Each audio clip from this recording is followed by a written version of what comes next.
السلام علیکم ورحمۃ اللہ۔ آج ہم وضو کے متعلق جانیں گے۔ اس ویڈیو میں وضو کے فرائض، وضو کے سنت اور وضو کن چیزوں سے ٹوٹتی ہے وہ تمام چیزیں بتانے کی کوشش کروں گا۔ دیکھو، سب سے پہلے یہ جانیں کہ وضو کے اندر 4 فرض ہیں۔ وضو کے اندر 4 فرض ہیں۔ نمبر 1، پورا چہرہ دھونا۔ پورا چہرہ کہاں سے؟ یہ کان سے لے کر یہ کان تک، اور اوپر پیشانی جہاں بال شروع ہوتے ہیں، یہاں بالوں سے اور بالکل یہاں ٹھوڑی کے نیچے تک، یہ پورا چہرہ ہے۔ تو پورا چہرے کا دھونا، پورے چہرے کا دھونا یہ نمبر 1 فرض ہے۔ اور دوسرا، دونوں ہاتھ کونیوں تک دھونا، دونوں ہاتھ کونیوں سے اوپر تک، کونی تک بالکل نہیں بلکہ کونی سے اوپر تک دونوں ہاتھ دھونا۔ نمبر 3، چوتھائی سر کا مسح کرنا، چوتھائی سر کا مسح کرنا۔ نمبر 4، دونوں پیروں کا ٹخنوں سمیت دھونا، یعنی ٹخنوں کے ٹخنوں تک یا ٹخنوں کے نیچے تک نہیں بلکہ ٹخنوں کے ذرا اوپر تک دھونا۔ تو یہ 4 فرض ہیں۔ اگر ان چاروں میں سے کوئی ایک بھی اگر رہ گیا تو آپ کی وضو نہیں ہوئی۔ اگر یہ 4 ہو گئی، باقی آپ نے اور کچھ بھی نہیں کیا تو آپ کی وضو ہو گئی۔ اگر ان چاروں میں سے کوئی بھی ایک چھوٹ گیا تو آپ کی وضو نہیں ہوئی۔ اور ایک بات یاد رکھیں کہ مرد اور عورت دونوں کا وضو کا ایک ہی طریقہ ہے۔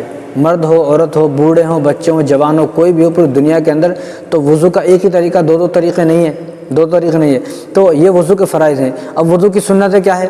وضو کی سنت نیت کرنا، یعنی وضو کرنے سے پہلے آدمی نیت کرے، اور دوسرے بسم اللہ پڑھنا، یعنی وضو کرنے سے پہلے بسم اللہ پڑھے، اور 3 بار یہاں تک گھٹوں تک دونوں ہاتھ دھونا۔ وضو سے پہلے 3 بار یہاں تک دونوں ہاتھوں کو گھٹوں تک دھونا، اور مسواک کرنا، کلی کرنا، یہ بھی سنت ہے۔ ناک میں پانی ڈالنا، یہ سنت ہے۔ اور منہ کو اچھی طرح صاف کرنا، منہ کو اور ناک کو اچھی طرح صاف کرنا، یہ بھی سنت ہے۔ اور داڑھی کا خلال کرنا، اور داڑھی کا یوں خلال کرنا، اور انگلیوں کا اندر سے دوسرے انگلیوں کو یوں گھسا کے صاف کرنا، اور پورے سر کا مسح کرنا، یعنی چوتھائی سر کا مسح کرنا تو فرض ہے، پورے سر کا مسح کرنا یہ سنت ہے۔ اور تمام اعضاء کو 3 مرتبہ دھونا، ایسا نہیں 1 مرتبہ ہاتھ دھو لیا، یہ 1 مرتبہ ہاتھ دھو لیا، ایسا نہیں، بلکہ تمام اعضاء کا 3 مرتبہ دھونا۔ اور کانوں کا مسح کرنا، کانوں کا مسح کرنا یہ بھی سنت ہے۔ اور ترتیب سے وضو کرنا۔ ترتیب سے کیا مطلب؟ ترتیب سے یہ ہے کہ ایسا نہیں کہ پہلے ہاتھ دھو لیے، پھر منہ دھو لیا، اور پھر کلی کر لی، پھر ناک میں، ایسا نہیں، بلکہ کلی کرنا، ناک میں پانی ڈالنا، چہرہ دھونا، ہاتھ دھونا، مسح کرنا، پیروں کو دھونا، اس طرح ترتیب جو ہے اس ترتیب سے وضو کرنا۔ اور پیدر پہ وضو کرنا۔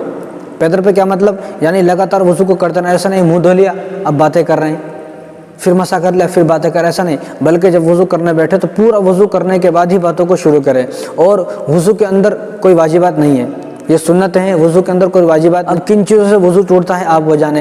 نمبر 1، پیشاب یا پاخانہ کرنا، پیشاب کرنا یا پاخانہ کرنا، یا ان دونوں جگہ سے کسی اور چیز کا نکل جانا، کنکر ہے، پتھر ہے، کسی بھی چیز کا نکل جانا، تو اس سے وضو ٹوٹ جاتا ہے۔ نمبر 2، ہوا کا خارج ہونا، ہوا یعنی ریح کا، وضو کے بعد کسی کی ہوا خارج ہو گئی، نہیں نکل گئی تو اس سے بھی وضو ٹوٹ جاتا ہے۔ نمبر 3، خون یا پیپ کا نکلنا، یعنی کہیں پر کوئی پھوڑا تھا یا پھنسی تھی، یا ویسے ہی خون نکل گیا، کہیں پر مار لگا، چوٹ لگی کسی کو، تو خون نکل کر اگر بہہ گیا، خون نکلا اور بہہ گیا نیچے، ذرہ بھی نیچے بہہ گیا، خون ذرہ نکلا تو نہیں، اگر خون نکل کے نیچے بہہ گیا تو اس سے بھی وضو ٹوٹ جاتا ہے۔ نمبر 4، منہ بھر کر کسی کو قے ہو گئی، منہ بھر کر کسی کو وامٹنگ، کسی کو الٹیاں ہو گئی تو اس سے بھی وضو ٹوٹ جاتا ہے۔ نمبر 5، کوئی آدمی لیٹ کر یا سہارا لگا کر سو گیا وضو کی، اب دیکھا وضو میں نماز میں جو ہے تھوڑا بہت ٹائم ہے تو دیوار سے کہیں ٹیک لگا کر سو گئے یا لیٹ کر سو گئے تو اس سے بھی وضو ٹوٹ جائے گا۔ نمبر 6، بے ہوش ہو جانا، یعنی بہت سے لوگوں کو ایسا ہوتے ہیں، مرگی کا اور دورے کی جو بیماری ہوتی ہے، مرگی کی بیماری ہوتی ہے، بار بار بے ہوش ہو جاتے ہیں، تو ایسا آدمی اگر وضو کیا، وضو کے بعد اس کو مرگی ہو گئی اور بے ہوش ہو گیا، پاگل ہو گیا، دیوانہ مجنون ہو گیا تو اس کا بھی وضو ٹوٹ جائے گا۔ نمبر 7، قہقہ مار کر ہنسنا، زور سے ہنسنا، کسی نے وضو کیا، آج کل تو یہ مسجدوں میں دیکھا جا رہا ہے وضو بھی کر رہے ہیں اور ہنس رہے بھی، باتیں بھی کر رہے ہیں، تو جو آدمی وضو کر لیا، وضو کرنے کے بعد اتنی زور سے ہنسا کہ اس کی ہنسی کی آواز دوسرے کو سن گئی، تو اس کا بھی وضو ٹوٹ جائے گا۔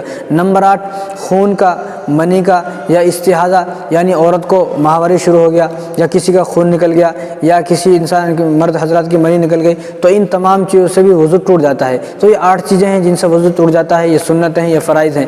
تو وضو کے اندر سنتیں ہیں، فرائض ہیں، اور یہ 8 چیزیں وہ ہیں جن سے وضو ٹوٹ جاتا ہے۔ تو وضو اس طریقے سے کریں ہم۔